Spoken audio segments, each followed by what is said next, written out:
Hi, guys. We're nearly there. End of the day on Friday almost. You guys still having fun? Yeah. Woohoo. All right, so I need a really energetic audience for this. Oh, yeah. You guys Friday with me? afternoon. All right, I want lots of claps, lots of encouragement. We're tired. I'm tired. We're T-minus 3.5 hours to cocktails. 5 o'clock, right? That's Oh, legit? my God. 5 o'clock? Oh, well done, girls. Actually, I support that. Could we get a drink? I support that. Yeah, this could go in a really different direction than we were all expecting. All right, my favorite TV show is Graham Norton's total event side note, and they always have drinks, so I feel like it's okay. It's a very British Isles Yes. choice, which I understand. Well, Sarah, thank you so much for being here. So nice to be here. You don't know this, but I've been pretty much stalking every interview that you've done, so I may have very obscure references. That's why you guys need to just go with it. Yeah. So thank you. I'm so excited that you're here, Oh, and it's a pleasure. we are all excited about what you guys at Hello Sunshine are doing. So you've just had a conversation with Jason Blum and the amazing Amy Emmerich on main stage, which was awesome, by the way. Thank you. So this is a little bit more about you and a little bit more about what you've been kind of doing leading up to Hello Sunshine and then sort of what you guys are doing right now. So you're from Australia. I am. Awesome. Yeah. And you're based in LA, and we're obviously here in Boston, but this is not your first time here. You went to Harvard Business School, I believe? I mean, it's kind of, I just went to my 20-year reunion. I actually, 22 years ago, arrived in Boston with 2 suitcases. And I always say Boston's like the best place for an Australian to like arrive in the US because our accent, like car. But I came here 22 years ago on an Australian government scholarship to go to business school. And I told my parents I would come home in 2 to 3 years. I wanted to work. On my visa, I could work for a couple of years, and I have never lived back in Australia since then. Well, so I broke that maybe promise. don't stress that too much because my parents are Italian. Did you like the snow, though, in all seriousness? I loved it. I loved. I mean, actually, Boston's very similar to Melbourne, where I grew up, or the big town near where I grew up. I grew up in a smaller town, but yeah, I loved being here, and I love the seasons. I mean, I sort of miss it living in LA. I love 300 and something days of sunshine in LA. But no, I did. I really, and my experience here was like life-changing. To come to school here with people from so many incredible backgrounds, and like it set me on the course of everything I've done since then, and I'm incredibly grateful for it. Amazing. So talk us through Harvard Business School, which is amazing, to CEO of Hello Sunshine. How did you get there? What was that journey like? Well, I laugh. I would never have thought that that I would be here, but when I look back, I was pretty intentional. I was a huge media consumer and passionate about media, but I wasn't a creative person. And so, when I left business school, it was like I wanted to be at sort of the intersection of tech and media. It was the whole .com boom. I graduated in '99, and I actually moved to San Francisco after graduation with a couple of guys from my class and a couple of guys from MIT, and we started a company. And so that took me to San Francisco in the .com era. We rode the .com bubble up and all the way down. And I had a series of moves since then, and I think I look back on it, it all looks like a plan in retrospect, but the through line was really looking at, again, where entertainment and media was going and getting closer to the consumer every time. And so, I went from this startup, UBUBU, I ended up going and working in a company called Ascent Media, which was a roll-up of a bunch of companies. And it was, for a CEO, I mean, I got this job really weirdly, and I loved it, and I worked internationally too, and I've always sought that out. I ended up from there, there's a few little things in there, but I ended up from there going to Fox in 2006, I guess, and that was incredible, and that really put me a little more consumer facing. It was in a business development role, but it was, I worked on the first business plan for Hulu with that team. I was in working, it was like the era of MySpace and start of YouTube, and it was an incredible experience, and it was really all about creating new growth opportunities using the assets of Fox and News Corp, very cable focused. And from there, a bunch of things happened. I ended up moving to Hong Kong, and I worked with News Corp and about managing our growth joint ventures in the region and looking for new growth opportunities, mainly in the television business. And that was amazing. I worked in sports. We set up a joint venture we invested in a joint venture in the Middle East. We set up a media venture in China, the first sort of private equity sponsored vehicle in China. It was fun. It was so fun, and I was ready for a learning curve. It's ironic. I look back now, and when I left LA, I had my 3 kids in LA, and I was like, I am not an LA media executive. I'm internationally minded. I'm just not cut out for that. So it's ironic. Here I am, being never an say LA, never. LA media executive. But and then I came back. I moved back from Hong Kong about 6 years ago to work for a man, Peter Chernin, who I'd had the fortune to work for. I mean, not directly. I was like, 75 layers down, but at News Corp, who I just thought was the most brilliant media executive. And I had the opportunity on Hulu to work pretty closely with him.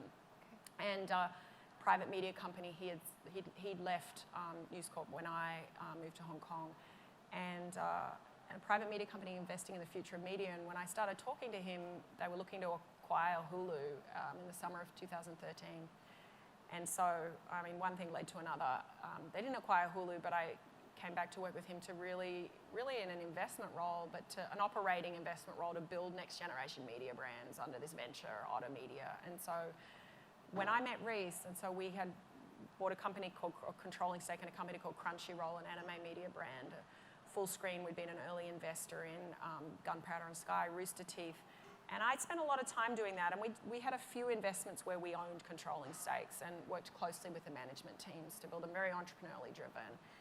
And during that time, our companies, especially Rooster Teeth and Crunchyroll, were a bit mostly male-leaning, comedy, gaming, anime. I just thought there was an opportunity to build a women's media brand, and we could never find the right asset or the right. And then so Reese came in to meet Peter and Jesse, the team at Chernin, and then I ended up meeting with her, and she had a vision for this company, and and so when I first met, I was her investor. And her only investor, and when we met, it was like one of those like, oh my God, like it was. I mean, she doesn't talk like that, I do, but there was she said she had a vision, and it was like, no, there's such an opportunity, and here's how we could go about it, here's who we could hire, here's that, and it was just the profile of a company that we had been building, and that sort of, sometimes these things have a way of working out as they're meant to, and so as we started the company, I was still running Otter. We were in the process of and we were working to hire a team and build the company and get office space and get the internet connected, and I mean all those things you do when you do a startup.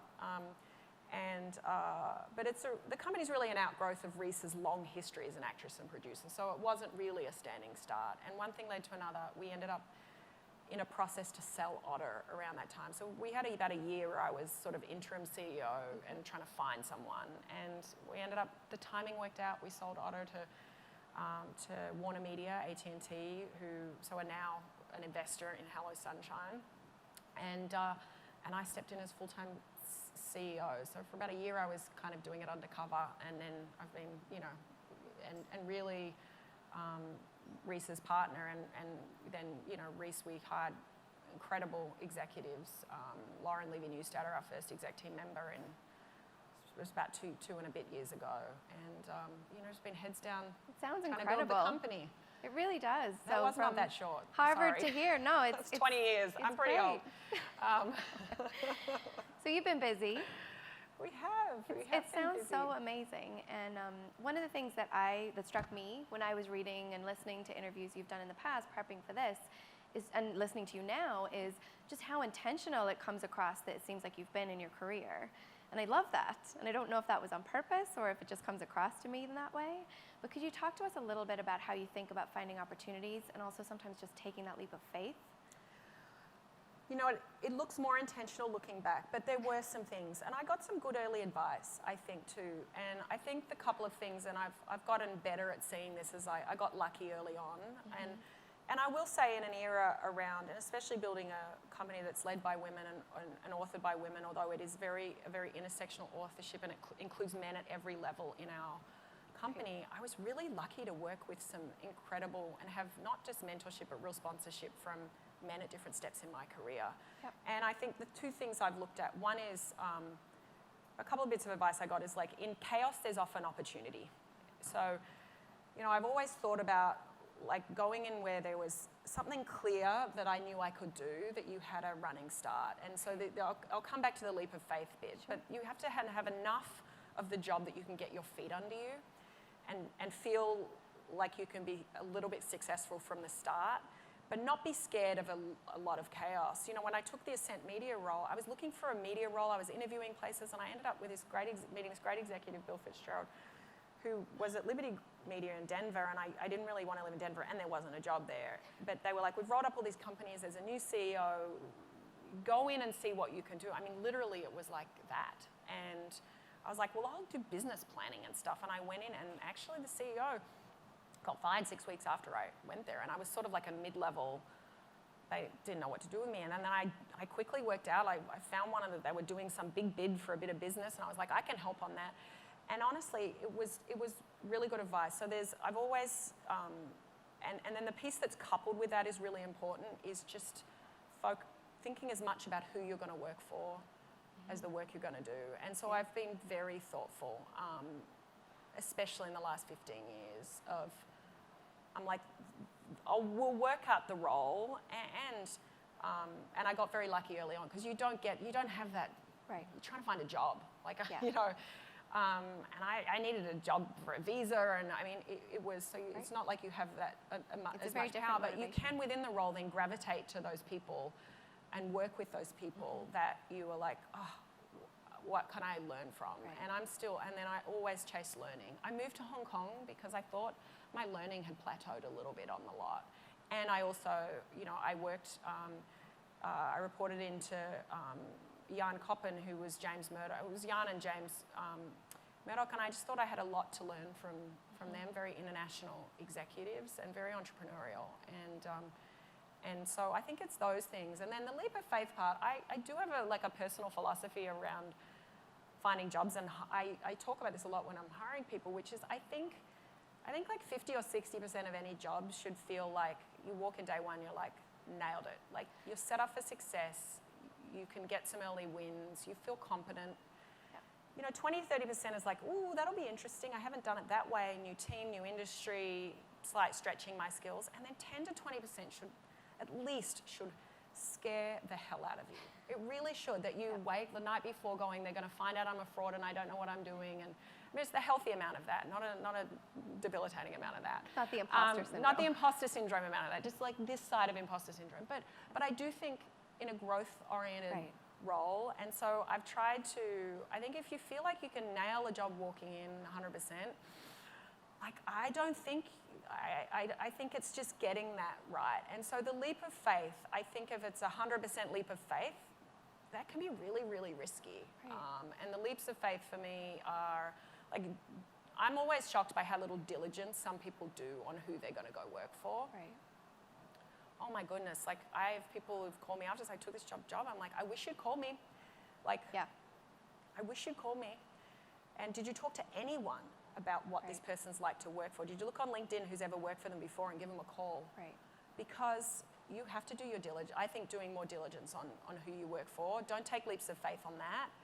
But any job move is a leap of faith. And I think, but if you make the leap of faith, make it for the ambiguity and for the opportunity and for the growth, and because it might be a bit chaotic, as long as you're in an environment where, where it's growing and you're not working for people who don't deserve you to be there. Amazing. I love that. So you had an incredible career. It feels to me, looking at it, you could kind of do a million things. And Hello Sunshine is such a positive brand, and it's amazing. And I'm not even going to ask you in 2019 why it's important to have women at the center of their stories, but why is that important for you personally? Because it's such a huge part of what seems to come across in your brand. You know what's funny? I feel like I've said it to, Reese and I have talked about this a lot when we first started working together. I do sort of feel like everything I've done in my career has brought me to this moment and to this time. And I look at everything Reese has done with such integrity and intention, brought it to this moment. And it was the feeling when we started the company. And we started the company before the Me Too and Time's Up movement. Right. And I think we started a part of it. It's born of equal. I'm frustrated all the time. when I see opportunities and it's too hard to get to them. And I think this company was in part born by frustration. So there's sort of the offense and the defense of, and for Reese as an actor going, why am I not being offered better parts? Women, we fuel the viewership economy, whether it's book buying or movie going. And same with people of color. Like, why does that not match the way content is offered? It's nuts. And so we look at it like, this is crazy. And in that you see incredible opportunity. And I do think there's that feeling. I mean, I think the thing I was most deeply impressed with when I first met Reese was everything when she talked about the vision for the company was not about her. Okay. It was born of frustration she felt, but it was all about how do we change this in a way that creates more opportunity for worthy storytellers, and that just felt, and I can't say it other than it felt like there was nothing else I wanted to do. And then I think the feeling of like the skill sets and really creating the condition in the company, the culture, the people that, we talk about we're mission driven and nothing is more important than our mission. Not a single individual, not Reese, not me, not anyone in our company. We are all aligned around that. And so the fun part has been building that company and bringing others into that. And then as we do more and get more traction and bringing writers and creators and directors. And it feels really creative from a business standpoint too. And I think that we're in a chaotic time in the media business with a ton of opportunity. And so I think it was both, to me, the left brain and the right brain of the joy of like working and creating a company, trying to build a company that I would have also have loved to have worked in for the last, I've never worked for a female boss. I was incredibly lucky. Which is shocking. Incredibly, but it's not when you look at the stats. But it should be shocking. I know. But you know what, I couldn't have gotten here without incredible male sponsorship either. And I'm so grateful for that. And I've also had some really shitty experiences. Yeah. But the motivation of saying, oh my God, I can take all of that learning and be able to sit and with our team and being really intentional about what type of company we create, and recognizing for us to be successful, it's not about feeling good about, it's like integral to our success. Great talent, great people, great actors, great storytellers, they all have a choice of where they want to go. Great talent, workforce talent have a choice of where they want to go. And also as a startup, I can't pay top salaries. I can't pay, we try and we are very competitive, but you have to have we can't be successful unless we have the right currencies for that. And so it's a competitive weapon to have, and a recognition that actually how you do what you do in a company is as important as what you do. And exactly. so the opportunity to work with Reese, and she is a one of a kind. I mean, she is truly a one of a kind, and to learn from her, and then to bring in other people, like, it's just so fun. Good. And and obviously our mission speaks for itself, and we're very committed to it. So I love that you brought up Reese Witherspoon, because Yeah. we couldn't talk about Hello Sunshine without talking about her. So Reese posted a lovely Instagram picture of both of you recently. I didn't know she was going to do that. I was like, Reese. And I'm going to read just a little bit of the caption. And she said, "This is Sarah Harden, CEO of Hello Sunshine. Sarah loves to discuss a 3-year projected business plan with an iced Americano at 10 a.m. on Wednesdays while we listen to Spotify playlists of 90s songs." So I've got 3 questions from that. Yeah. Number 1, what's your favorite 90s song? I don't know 90s. I am still like, I'm a big Madonna fan. Ooh. I'm like I have a 15-year-old daughter, so I'm having that experience of driving. She's got really good taste in music, but driving in the car with her and her, like, it's like my retro music of my retro music of that. So there's a lot of Australian artists. There's an awesome artist, Tina Arena, Kylie. Oh, yeah? Kylie Minogue, I love. Yeah. Brilliant. So, is that where you were going? So I like all the power women of the 90s and 2000s and today as current as Love it. well. Yeah. So you talked a little bit about what it's like to work like with Reese. Like, how involved is she? Like, how do you guys collaborate? Oh, she's like the active, hands-on founder partner. I keep saying, Reese, you should be the co-CEO. She's also a full-time actress right now, and so it sort of depends on whether she's shooting or not. But Lauren, who runs our film and television business, is with Reese on set every day. We're shooting Little Fires everywhere right now. So on shoot days, I'll catch her in hair and makeup, and we'll be texting throughout the day, and we might be on the phone at night when she's on her way home, unless she wraps at 1 a.m. and then I'm like, I'll catch you tomorrow. And then she's in the office when she's not there. She sets the tone for the company at every level, creatively, and again, this comes back to audiences know authenticity when they see it. She really picks the books. I do not know how she reads all those books. We do have a team. We have a bookworm that allows us to consider more material for Reese's book club, but she's constantly reading. She's sending me like literally. Our social team, she's sending them Instagrams, and then I don't know. Honestly, she is someone I do not know where she does it all, but she's engaged at every level of the company. And so, while she is continuing to be the incredible actress and producer on all of our stuff, I'm sort of making the trains run on time day to day. But it's between all of our exec team. Right. There's a team of 5 or 6 of us. We're intersecting and interacting, all day long. Cool. So 3-year projected business plan? Sounds exciting. Yeah, she was like, I was chuckling when I saw that, because I was starting to run her through. We are doing some thinking through the next few years, and then we have, like, when we started the company, we have been intentional about how we wanted to build it.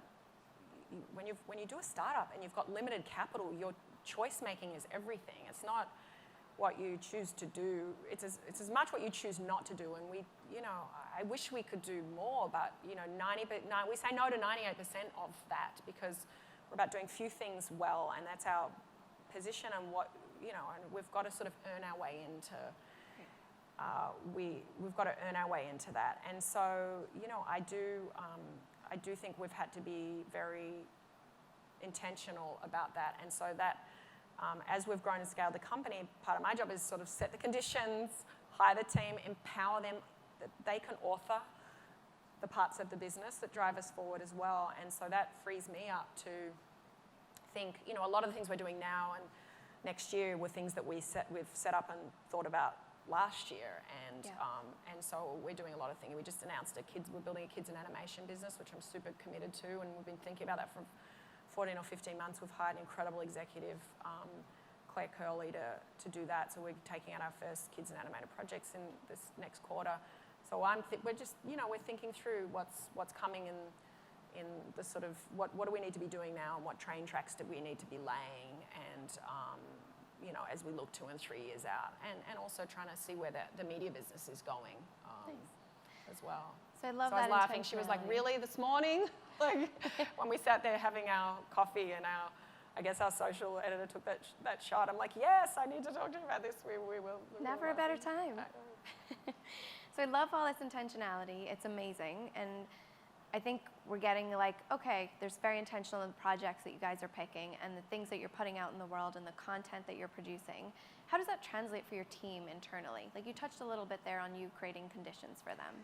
Yeah, I think, look, there's an intention around the brand, and then, the parts of our company, you kind of think of it, you think of like, one of Reese's motivations at the company was like, I want to be in a daily conversation with the audience. Like, if I have great TV shows, they come out, once a year, movies once a year. And so I really think, our film and TV, big events. And Lauren has like pushed this part of the business forward so quickly. It's like, I would say 1 a year, but we have things a lot more.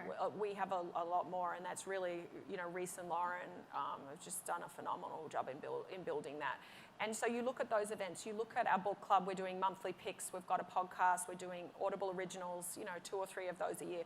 Down to, at the other end, you look at our daily socials, so Instagram, Twitter, Facebook, we're in a daily conversation. Our YouTube, we're doing experimenting with short form ideas. So there's intentionality about the brand, but you also have to have room to experiment and have a flywheel and bring your brand to life in a daily way. And those things are all linked. So we've built the capabilities. We've built the capability of the social team. We've built the capability to do great short form video. We've built those capabilities, a few things really well in each of those. And what you're seeing over the next few years is the integration of those, so that when we are making a TV show, our short form team is on set, shooting behind the scenes, shooting those things, because it's all part of the same conversation. And in the case where we're making a TV show from a book club pick that we picked as a book club 18 months ago, we've been in that conversation anyway. And so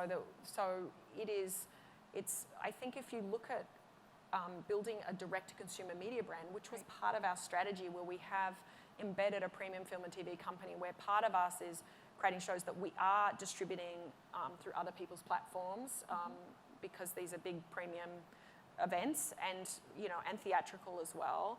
We're still in that conversation, and so we're using our direct-to-consumer channels right now, which is on social, where we are speaking to audience. We have a newsletter, a small I'm a subscriber. Website. Yeah, it's good. That newsletter is it's been great, and we're just making brand deposits with that audience, and I think what you'll see from us as we grow, we're still a young company, but you'll see that integration tighten. And I think the other thing we've been looking to do as we build out those is just really get to work with a very diverse range of talent. We want both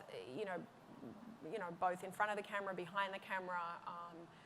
Whether that's we have Joanna and Clea from the Home Edit, who we just love. They're entrepreneurs. So Reese spotted them on Instagram right at the same time.